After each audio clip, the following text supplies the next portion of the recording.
Long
चलो गुणजित गुणेभ्यः नक्तं दिवं सकरुणं तव पाद पद्मं मोहं कषं बहुकृतं न भजे यतोऽहं तस्मात् त्वमेव शरणं मम दीनबन्धो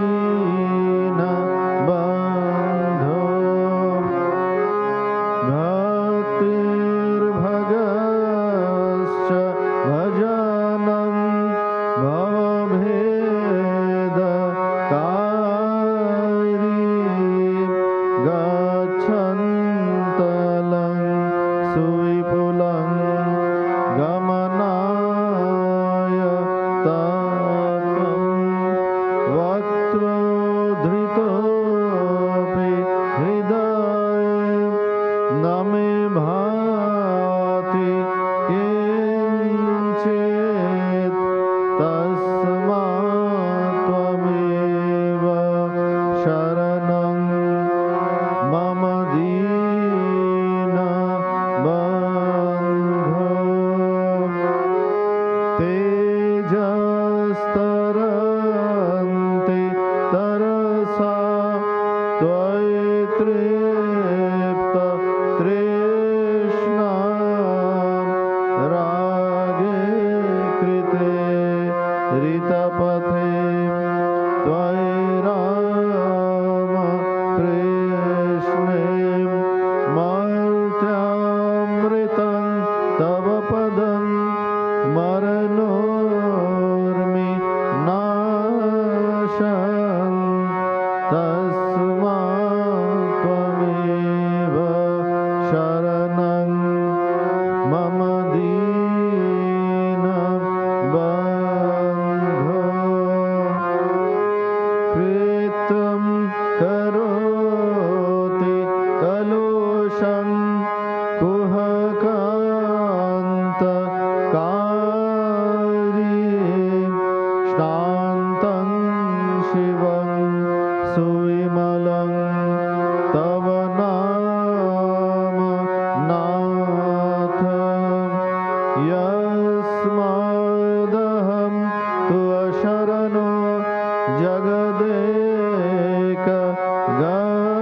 जगदेकगम्यं तस्मात् त्वमेव शरणं मम दीनबन्धो ॐ स्थापकाय च धर्मस्य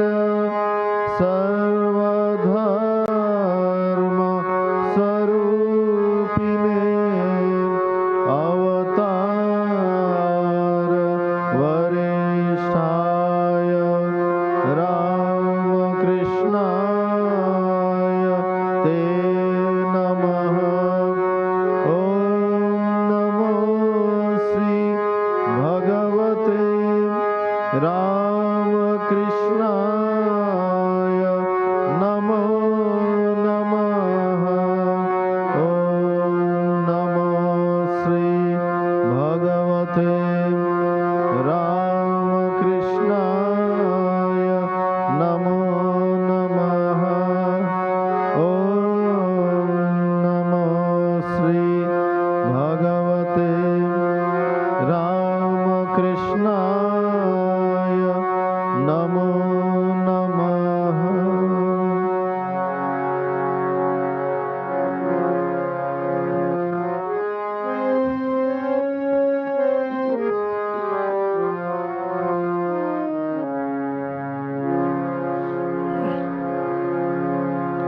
ॐ सर्वमङ्गल माङ्गल्ये शिवे सर्वार्थ साधिके शरण्ये त्र्यम्बके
स्तुते जय नारायणी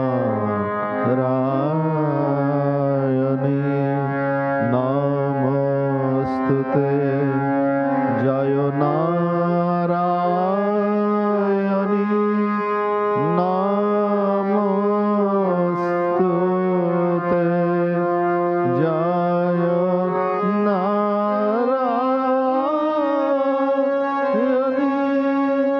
नमोस्तुते जय नारायणी नमोस्तुते।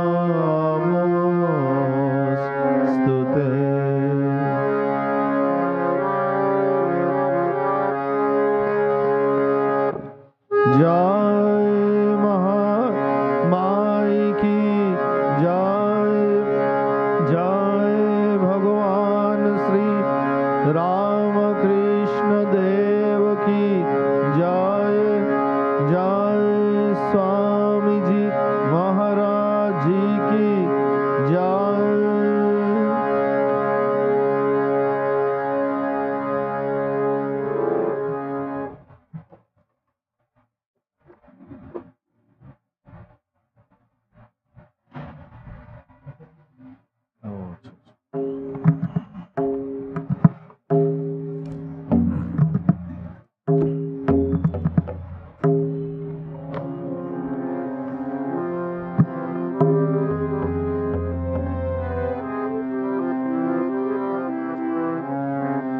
प्रकृतिं परमां अभयां वरदां नररूपधरां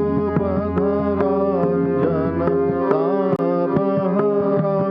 शरणागत सेवक दोषकरीं प्रणमामि परां जननीं जगतां गुणहीन सुतां अपराधयुतां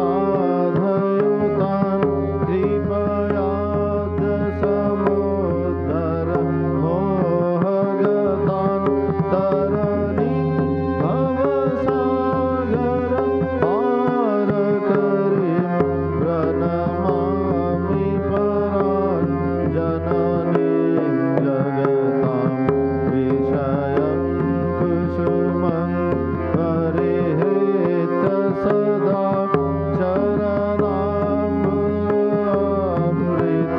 शान्तिशुधं इव भृङ्गमनो भवरोगहरां प्रणमामि परां जननीं जगताम्। कृपां कुरु महादेवी शुतेषु प्रणतेषु च चरणाश्रयदानेन कृपामयि नमोस्तुते लज्जापटावृते नित्यं शारदे ज्ञानदायिके पापेभ्यो नाशदा रक्ष कृपामयि नमोस्तुते रामकृष्णगतप्राणां तन्नाम श्रवणप्रियां तद्भावरञ्जनीं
नित्यं भव स्नेहवती श्रुतेषु प्रेमैकबिन्दु चिरदग्धचित्ते विषिञ्च चित्तं कुरु जननीं शारदां देवीं रामकृष्णं जगद्गुरुं पादपद्मे तयो श्रित्वा प्रणमामि मुहुर्मुहुः प्रणमामि मुहुर्मुहुः।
Namah Shri Atirajaya Vivekananda Sure Satchit Sukhasvarupaya Swamine Tapaharine.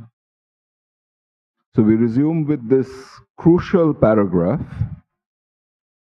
And last time we had mainly discussed the original answer that's given in the Kathopanishad. Let's start again, because I think this is really in this whole lecture of Vivekananda, this is probably the most critical paragraph, because this is where the actual answer is given. Prior to this, the discussion only builds up in order to make the questioner receptive to this specific answer. So let's read this again. Now Yama answers the question, what becomes of a man when the body dies? And the answer is, this wise one never dies, is never born. It arises from nothing, and nothing arises from it.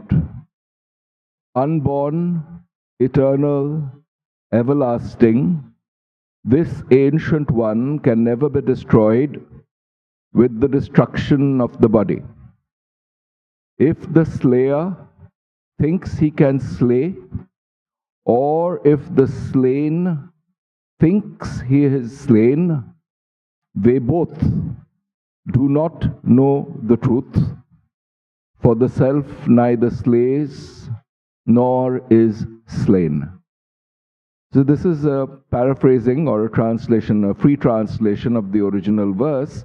Na jayate mriyate va vipaschit, nayang kutaschit, na babhuva kaschit, ajo nitya shashvatoyang purano, na hanyate hanyamane sharire. So we had dwelt at length on this particular mantra from the Katha Upanishad last time and its free translation by Vivekananda. We will proceed further today, but let me first read out to you the original succeeding verses of the Katha Upanishad. Hanta chet manyate hantum, hataschet manyate hatam. Hanta is one who kills. Chet, if. Manyate, thinks. Hantum. If the slayer thinks, he slays. Hataha, one who is slain. Chet, if. Manyate, thinks. Hatam, is slain. So if the slain, or if the slain thinks, he or she is slain. Ubhau tau na vijanito.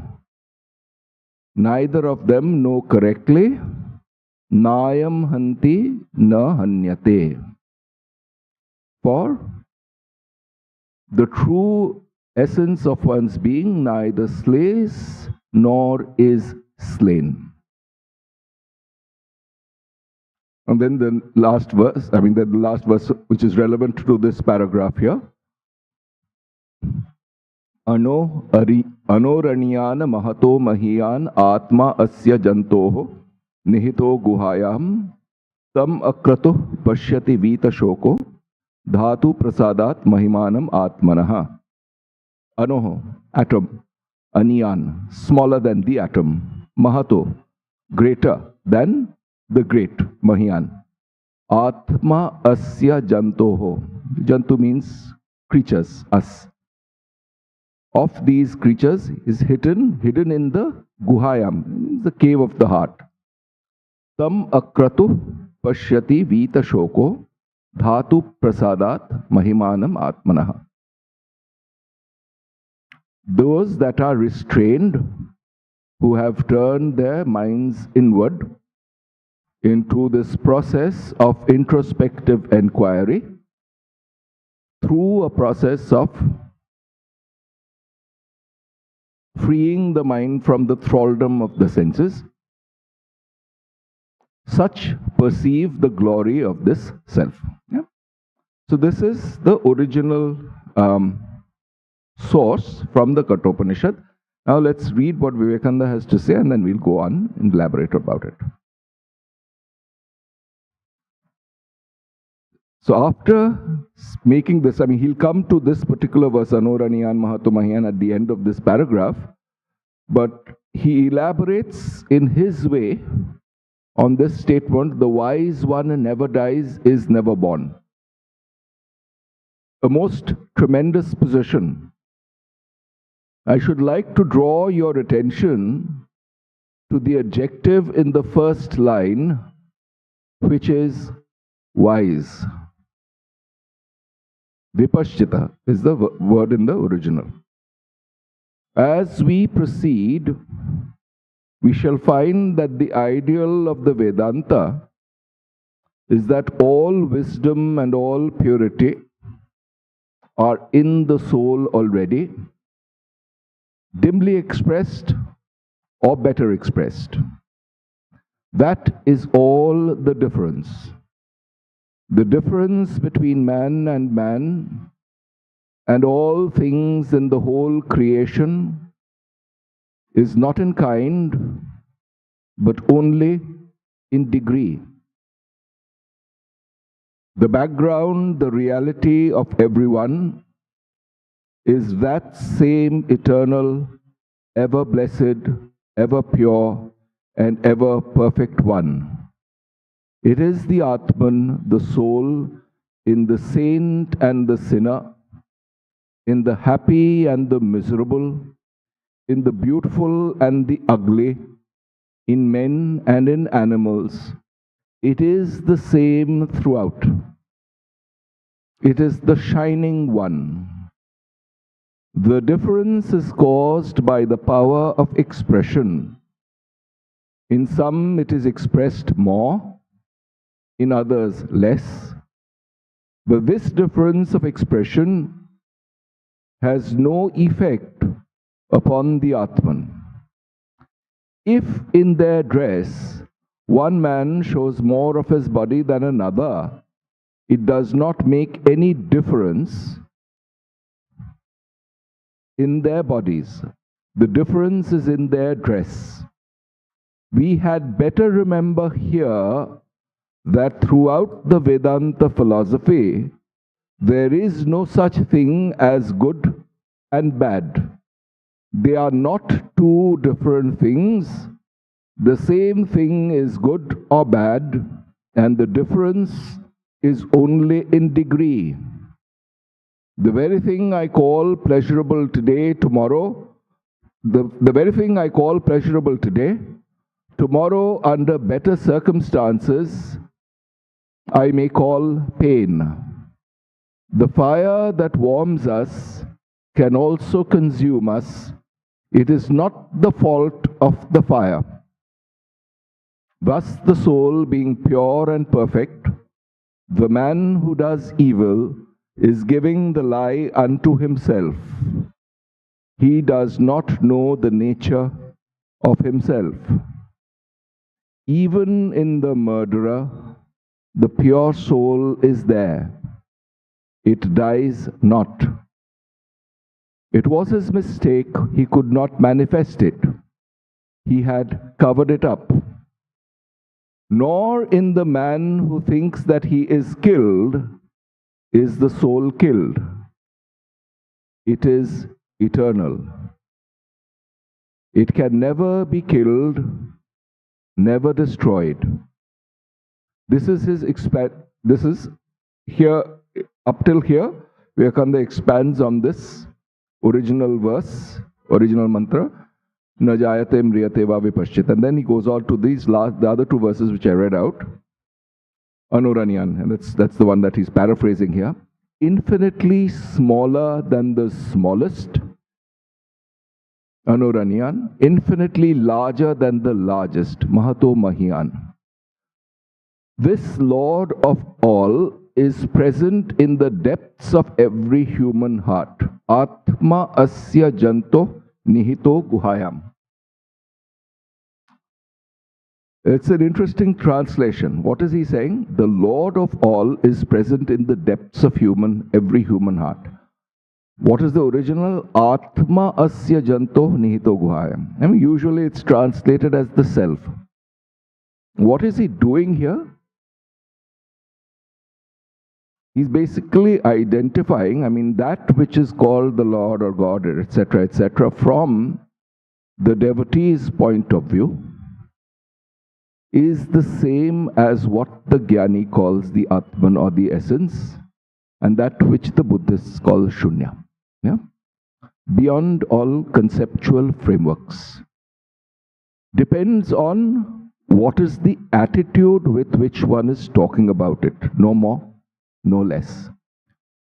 But that which is real cannot be encapsulated in any such framework, be it the highest devotional framework, be it the highest intellectual framework. Does not succeed in capturing. If it was, then it would not be what we call real, supremely real. Tam akratu pashyati vita shoko, that's the next line. The sinless, bereft of all misery, vita shoko, sees him through the dhatu prasadat. He says, sees him through the mercy of the Lord.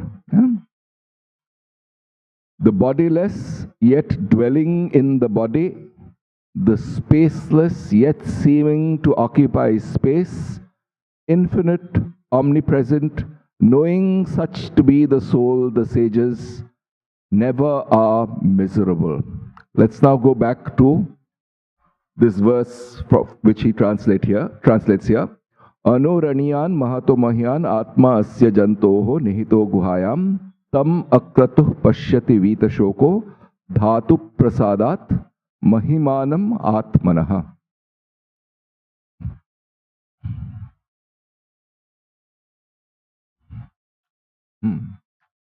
Here's the thing.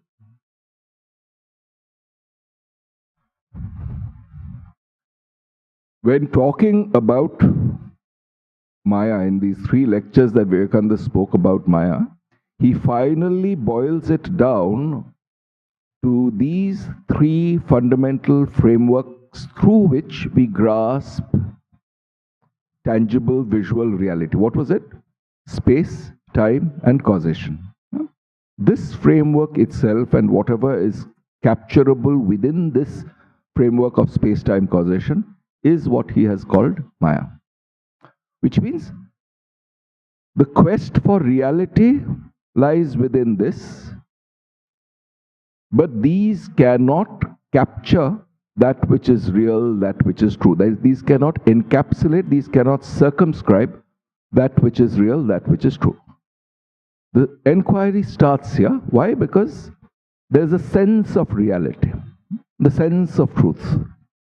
And the rest of the enquiry proceeds by removing that which is an encrustation around it. And in the first translation, na hanyate hanimanishari, that's that particular verse. Na jayate mriyate va vipaschit. Vivekananda says 2 things. It arises from nothing and nothing arises from it. It never dies, is never born. 2 of these, of the space-time and causation, he's focused on notion of causation and notion of time, and has said that, look, essential aspect of one's being is not caught within the framework of causation, not caught within the framework of time. In this last bit, he again says the same thing. Emphasize it in 2 different ways. The bodiless, yet dwelling in the body. The spaceless, yet seeming to occupy space. Echo of Shankara, where he says this word, iva, seeming to occupy space. Bodiless, yet dwelling in the body.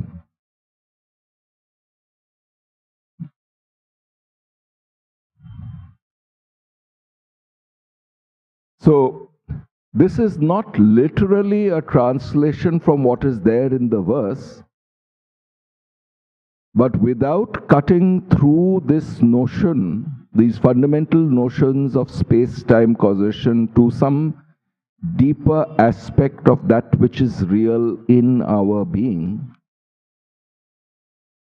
it is not possible to get at the real essence of the answer that Yama gives.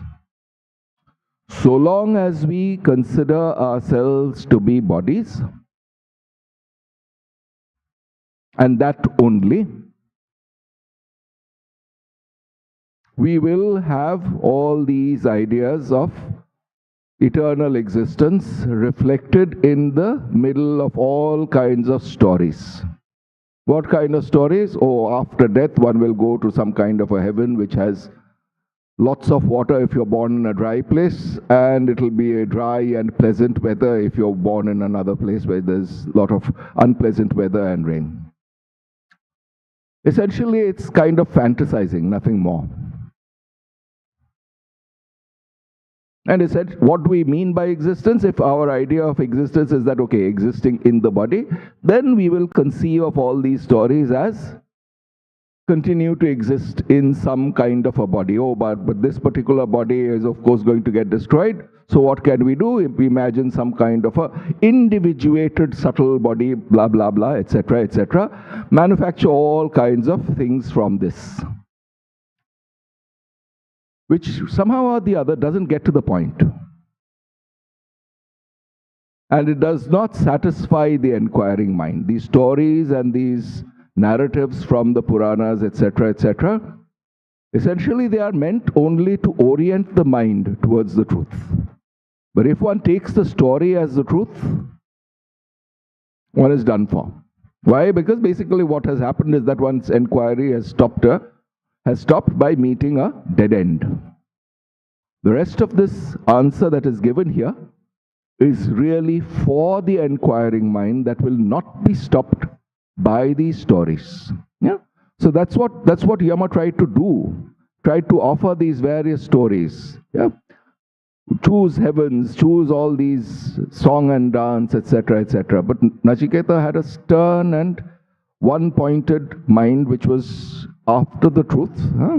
That's why he says, Tavaiva Baha Tava Nitya Gita. Keep all this song and dance, I'm not interested. And here, it is to such an inquiring mind that the answer is given. And this, what has happened in this particular answer, in these 3 verses, it's basically after having prepared the mind to be receptive to the definitive answer, it basically says, essentially inquiring into the question of Nachiketa itself. Essentially asking, what really do you mean by that question? Where from in your psyche does that question emerge? And essentially, why is Nachiketa asking this question? Yeyam prete vichikitsa manushe astiti eke nayam astiti cha eke. Why is it relevant? I mean, here, the answer recognizes that the inquirer adds value to this question. It's an honest, sincere question. It's an honest, sincere question, but where from does it come? This is where the inquiry is being made. It's asking basically, it's asking of Nachiketa, why do you ask this question? What is it? It's basically asking him to introspect. Introspective inquiry. Where from is this question coming? And then, essentially what happens is that the mind is now trained in this discriminative analytic inquiry. And what does it conclude? That the I-ness of oneself can be assumed to be identified with the body.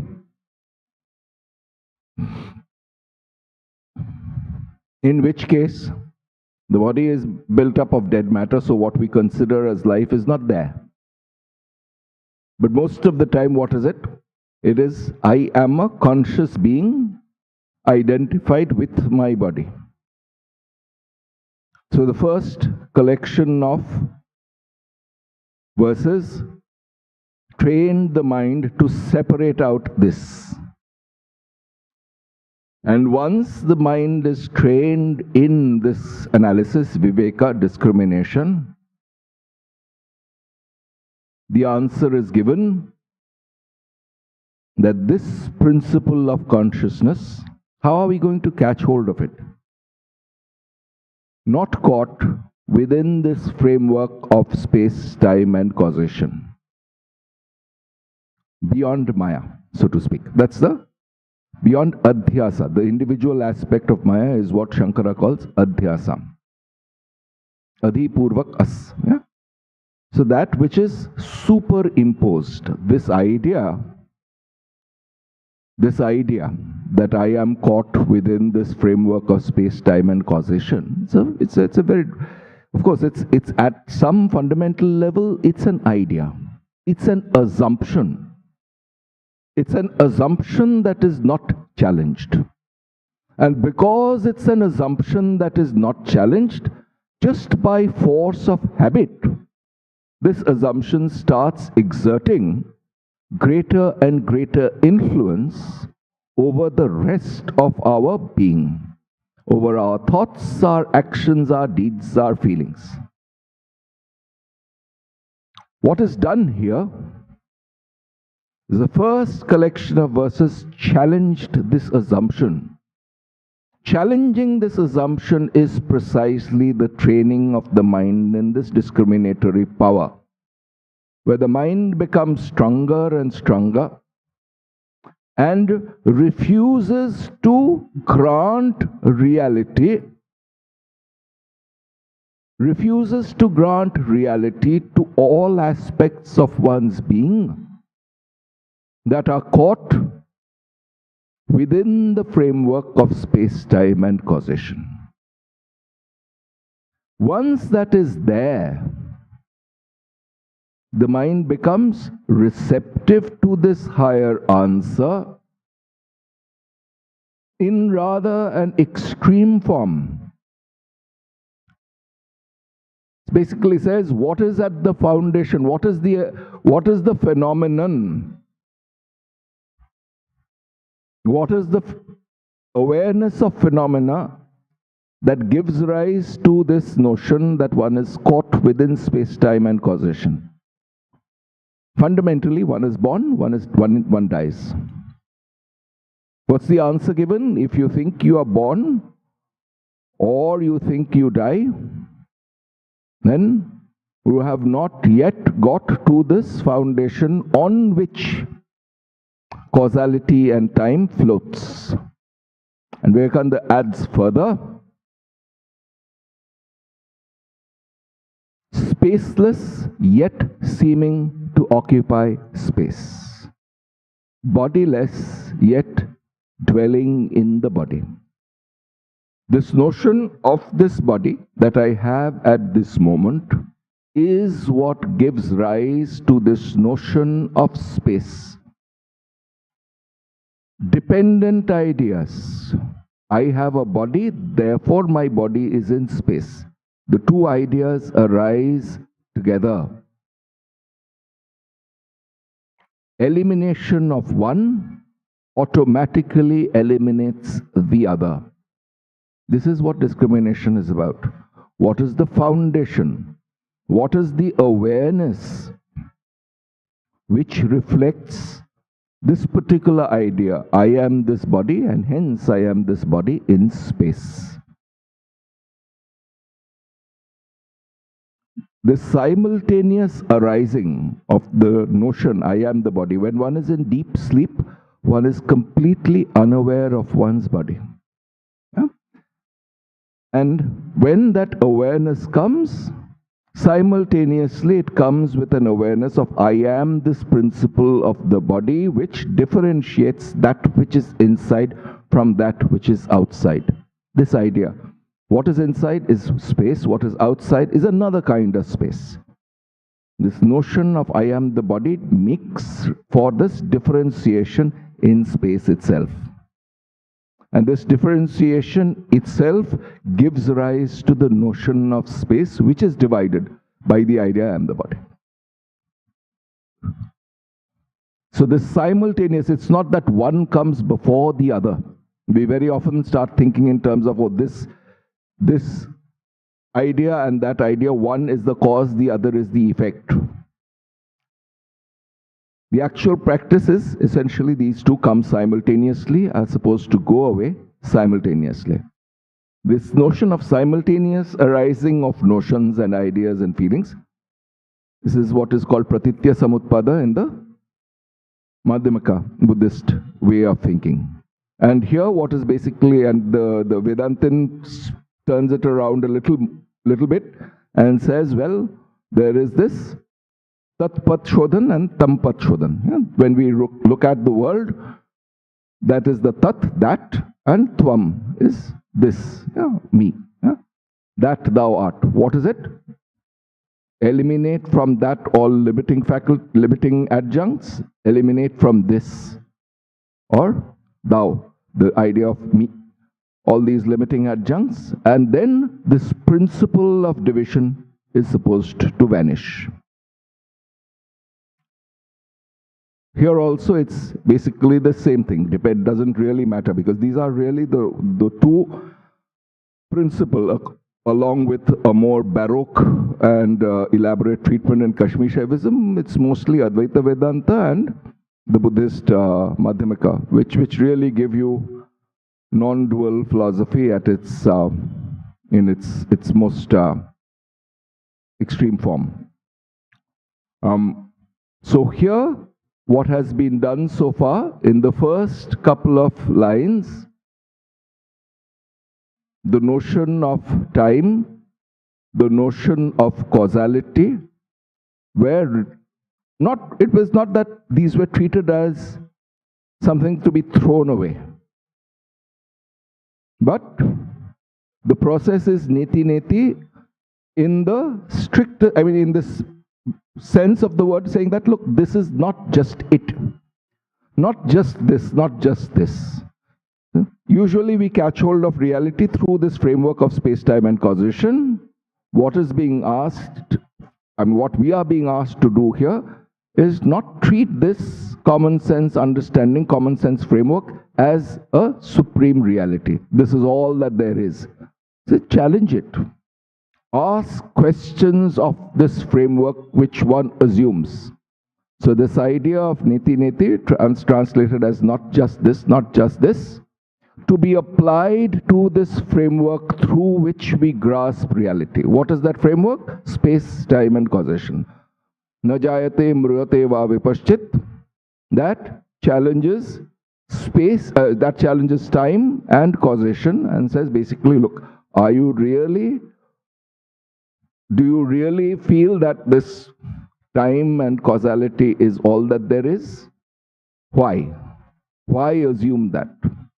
And if the inquiry into truth is strong enough, then this framework can be, and indeed is, challenged. And in the last part, it's space, the spaceless, which means this idea that I am the body. This idea that I am the body is simultaneous with the idea that everything is in space. But is this the reality? Is this all that reality is about? Challenge it. This assumption that we have in our minds, ask questions of it. And when a question is asked of that, this last ramification of Maya, space, is also challenged, which means this framework in and through which we grasp reality, space, time, and causation, is challenged and asked, what is the reality behind all this? This can be phrased as an objective inquiry. It can also, and indeed it should, be formulated as a subjective inquiry, which basically asks, what is it in me? What is it in the foundations of my psyche that grants this reality to space, time, and causation as the ultimate framework? And is there any deeper reason why I have granted this supreme reality to space, time, and causation? And when one asks that question, one is on the way to freedom, real freedom.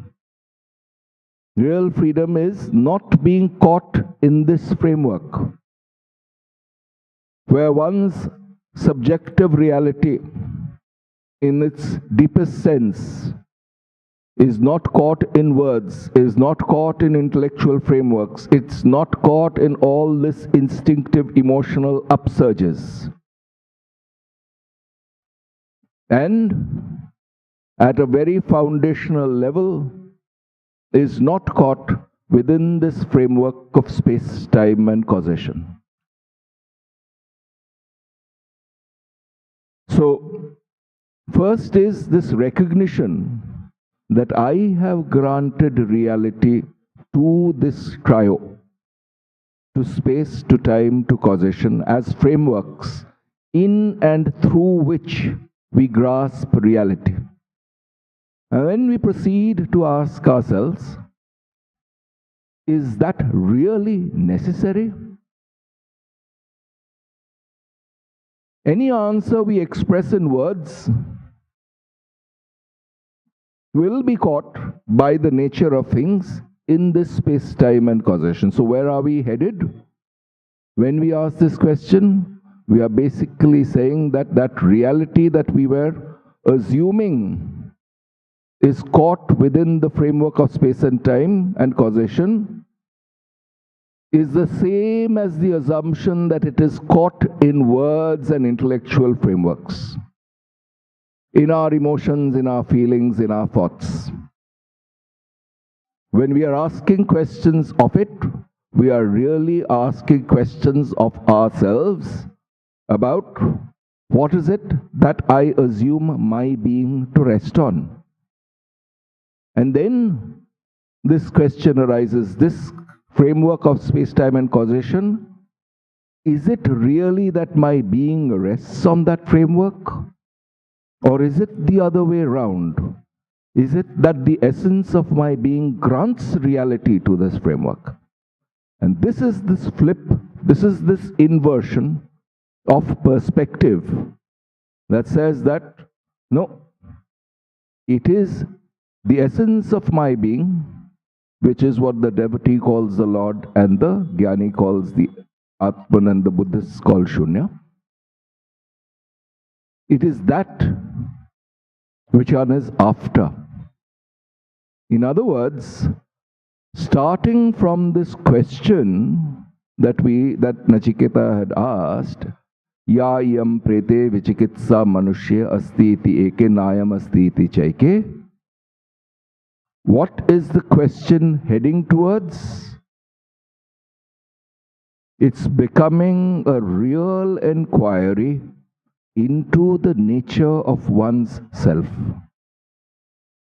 And becoming more and more clear as this inquiry proceeds with a concentrated mind, that it is not caught within these frameworks, rather the frameworks rest on it. This assumption that whatever I am is caught within this framework of space, time, and causation was an assumption, a baseless assumption. Based on what? Well, maybe that's not quite a correct statement. Based on what? Based purely on my empirical habit, based on my actions in the world, based on this habit is exactly what is called samskara. We are habituated, from a biological point of view, hardwired. But why is that?